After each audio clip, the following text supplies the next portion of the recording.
saying goodbye, and we've always tried to make it a quick goodbye, clinging to each other, trying to hold on to each other for all the time we could up to leaving.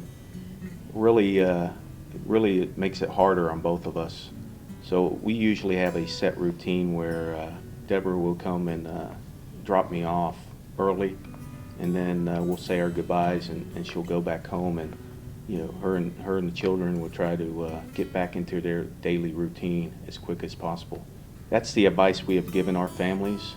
It doesn't get easier. I've had multiple deployments, and you would think that you're used to deploying. Yeah, you're used to being gone and things like that, but saying goodbye never is easier the more times you have to do it. And it's a hard fact of the business we're in as U.S. military supporting the nation.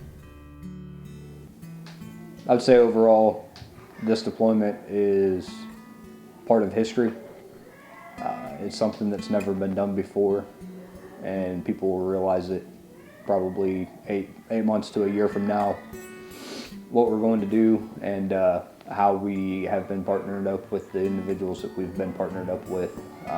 That in itself has never been done before. And what we're doing in Afghanistan on this deployment could be the definition of a turning point in Afghanistan. We can go from 9 years of war to turning over a new leaf and actually gaining ground and having support from the locals, and actually give these people what they need, and that's security. The unit is trained. We understand our mission. We know the risks that mission carries. We're trained and ready, and we really are thankful for the support of our families, for the sacrifice they make day in, day out, supporting their soldiers. Hello is a really generic word. You can say hello to everything. Taking forever to say goodbye, you saying goodbye to somebody you know or you love or you care about, that doesn't come easy.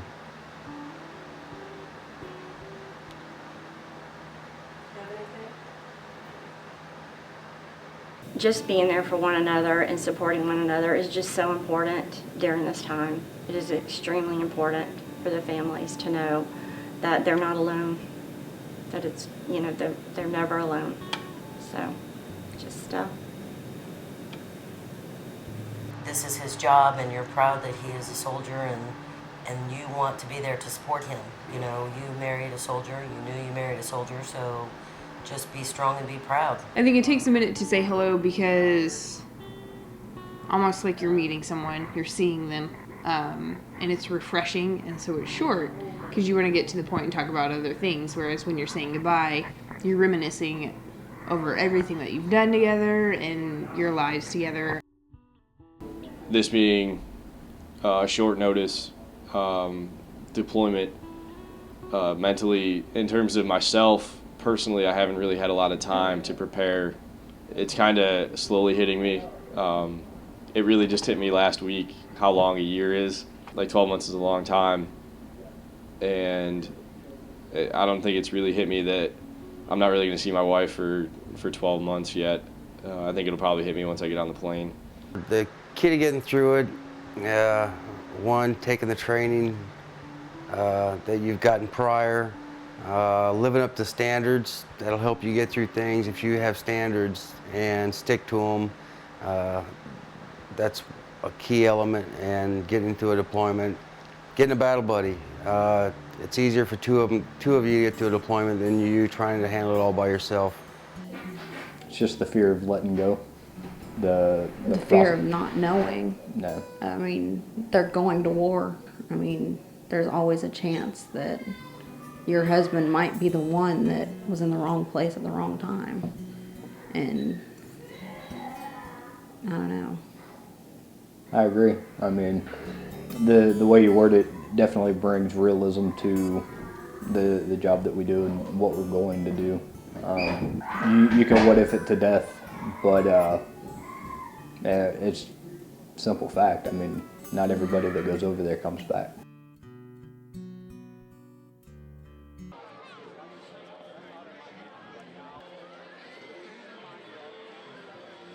Please welcome back members of the 1st Brigade Combat Team.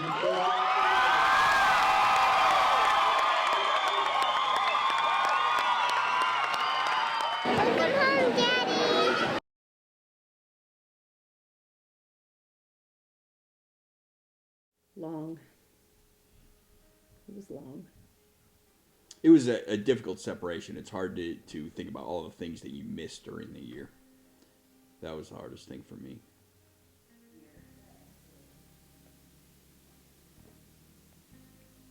Lost time would be what I would say. I just think overwhelming. So much happened in the year. Lots happened with the growth and development of our boys. We added a new horse to the family. Mother-in-law passed away. Long. Long and distractful. For me, the first thing would be absence. You're away for a year, and you miss out on a lot of family events, birthdays, anniversaries, things like that. So absence would be the first word that would come to my mind. Yeah, me too. Traveling alone without you to visit the kids and just doing things normally that we do together, doing them, you know. But it's been good. You know, I've made lots of great friends and just keeping busy, you know, physically, spiritually. It's just, you know, it made the time go by fast staying busy. This deployment probably showed that no deployment is easy, and they don't get easier. They all have their hardships. The kids, for the hardest part for this one was the kids are now old enough to know that I was gone and not quite understand why I was gone. We could talk to them on the phone, talk to them on Skype or web chat or whatever, but yeah, it was really hard on me having to be away from the boys and my wife.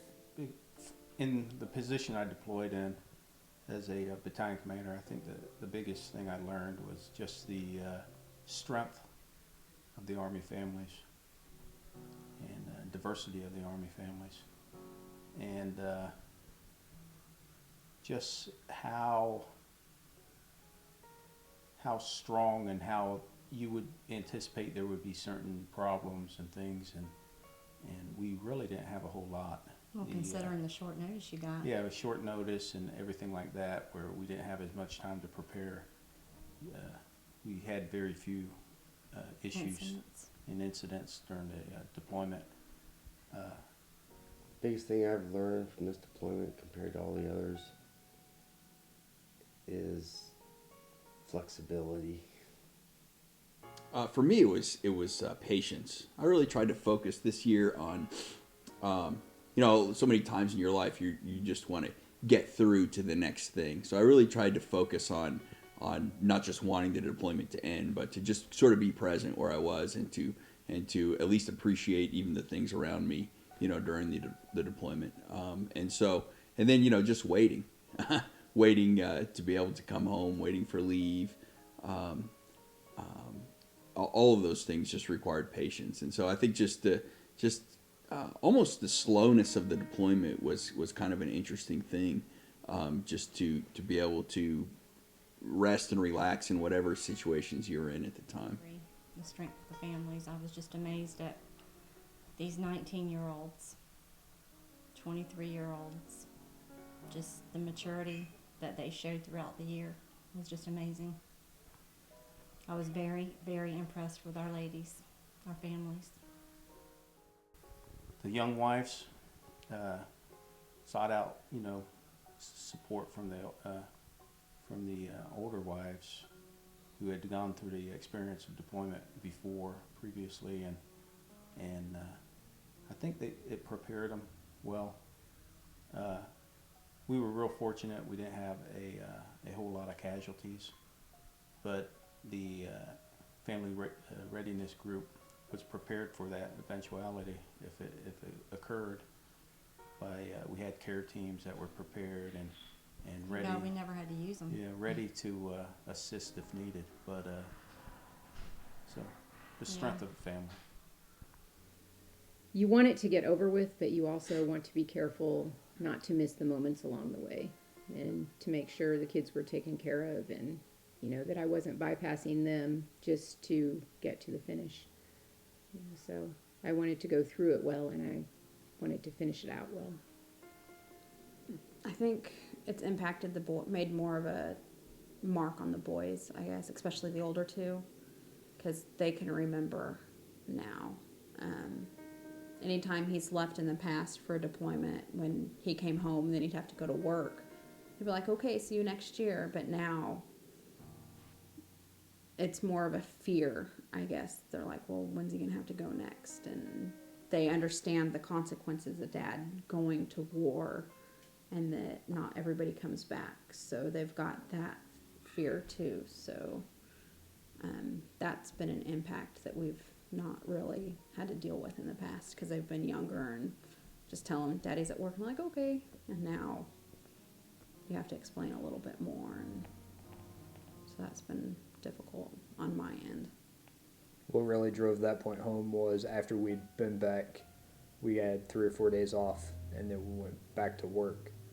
And when I went back to work, I was dressed up in the same uniform that I deployed in, and even though I was only going to work for a couple hours, 2 oldest boys met me at the stairs, almost in tears, wanting to know where I was going and why I had to go back. And so it took a while to explain to them that I was just going to be down the street and that I would be home before they got home from school.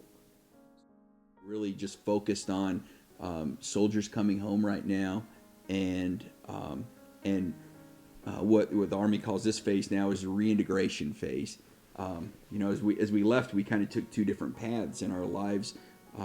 Not intentionally, they start going in different directions just because of the distance of time and the distance of the geographical distance that we have.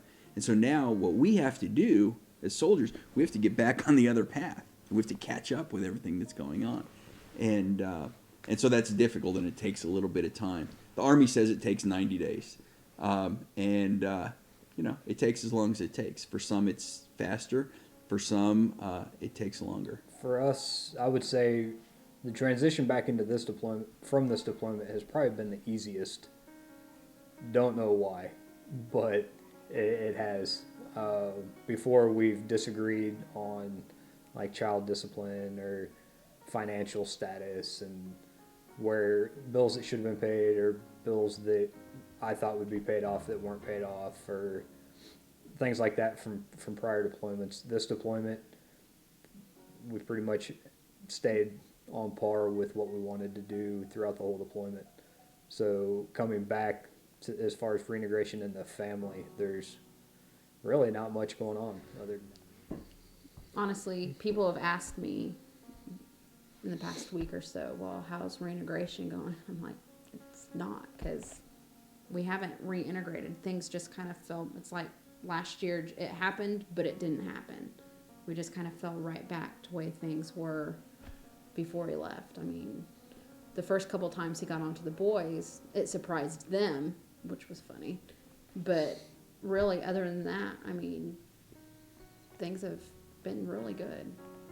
So we've been pretty fortunate this deployment that we haven't nitpicked at each other or anything. So, Well, transitioning from Afghanistan to back home, we started 2 months prior to us getting on an aircraft and flying home. And the reason being, we were spread out over 500 kilometers in Afghanistan. I couldn't just simply pack up a company and say, let's go home. I had to actually coordinate through aircraft to get everybody moved back to one central location. just in order to get us out of country to start the transition home. Being able to come home was a pretty easy process. The wife already had the house here, and I walked in the front door and said, "I'm home." I answer it different than he does. He looks at work, and I am focusing more on the family. And this, compared to the others, has been rough compared to the others, but we've gotten through it. You know, the Army approaches redeployment like the Army does everything very systematically, and they've got a program and a model for it.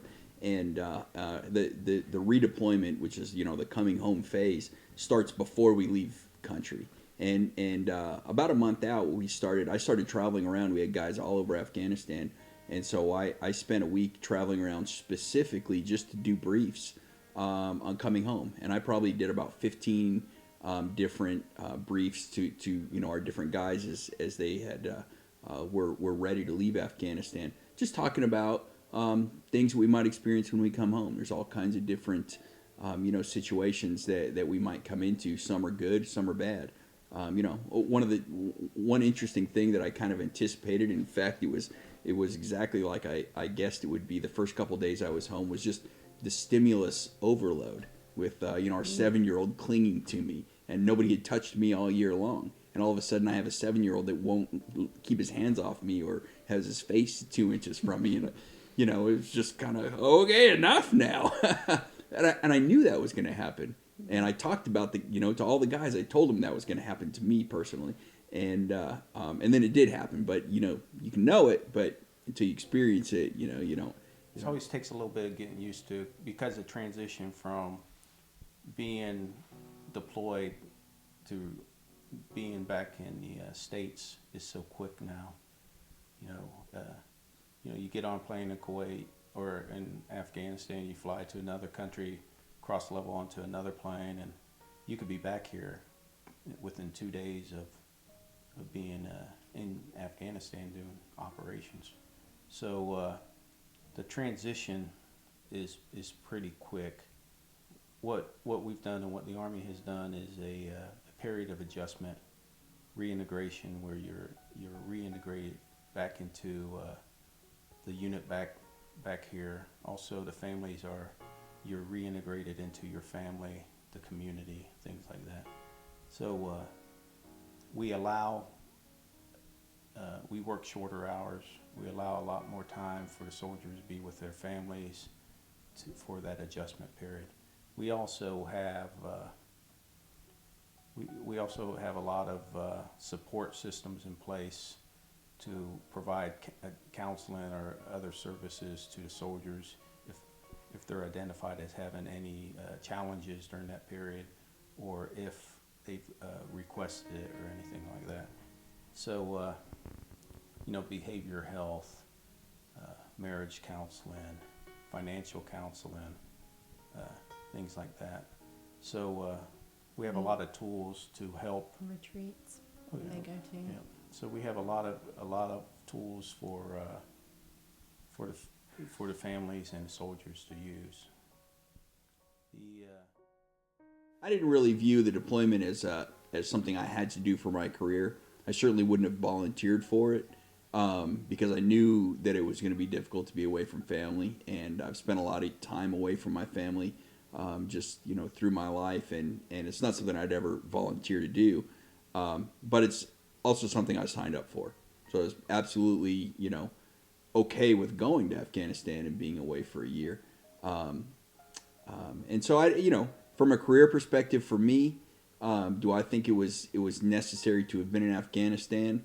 No. Do I think it benefits me in understanding some of the things soldiers go through? Absolutely. And there's a lot of things you talk about from a chaplain's perspective.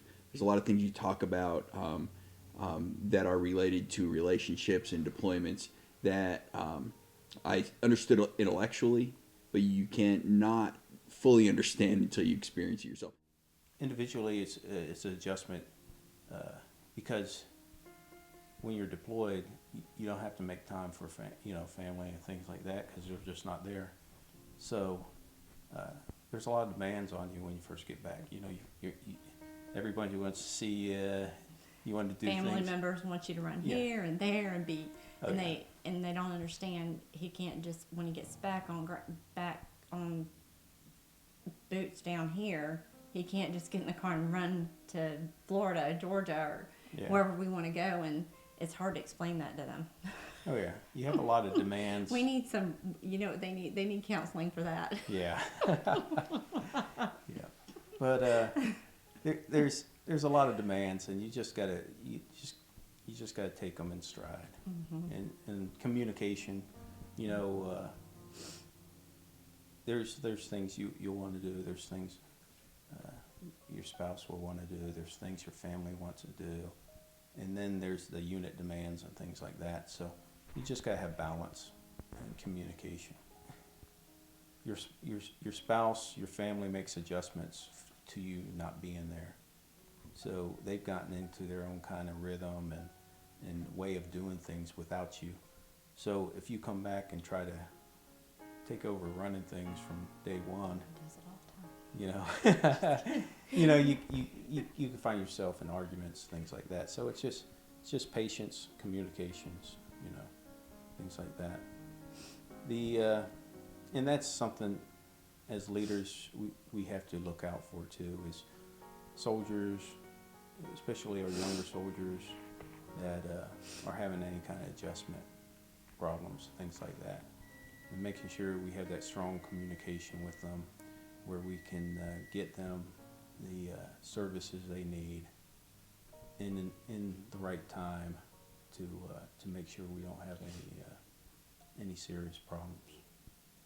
I had to man 170 plus soldiers in different locations throughout Afghanistan and be able to support all of the locations, so it made me be more diverse in my job. Well, this deployment changed me as a soldier just because my past deployments, I only had, as a non-commissioned officer, I only had 10 or 15 soldiers to look after.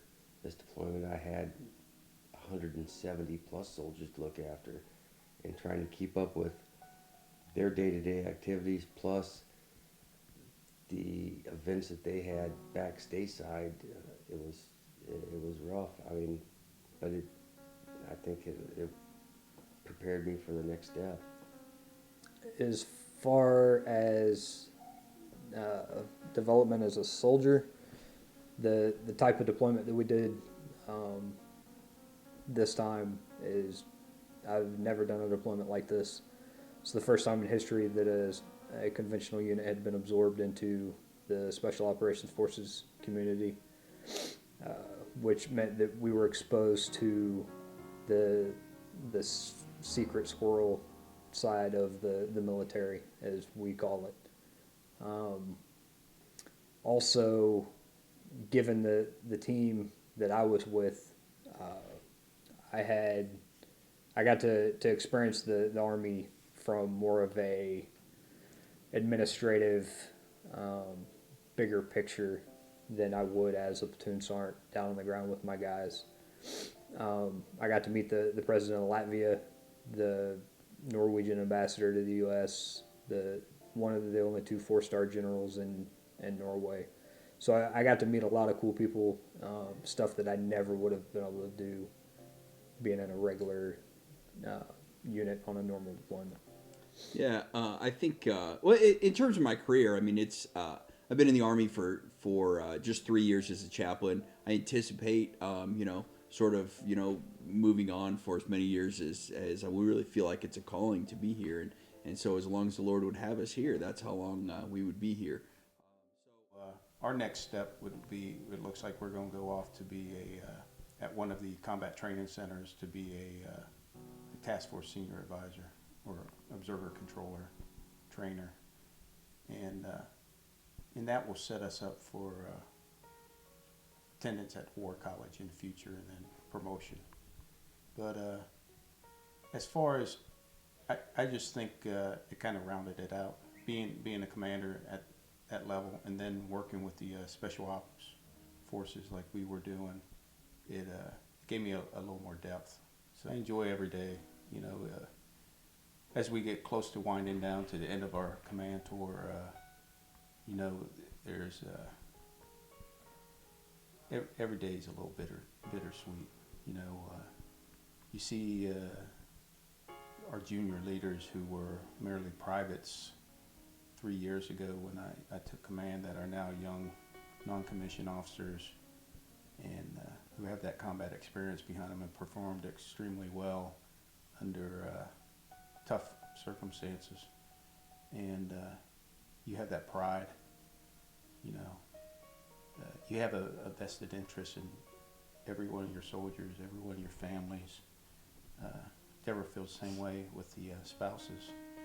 You know, you see them grow so much in the short time that we're with them that you know, it really touches you.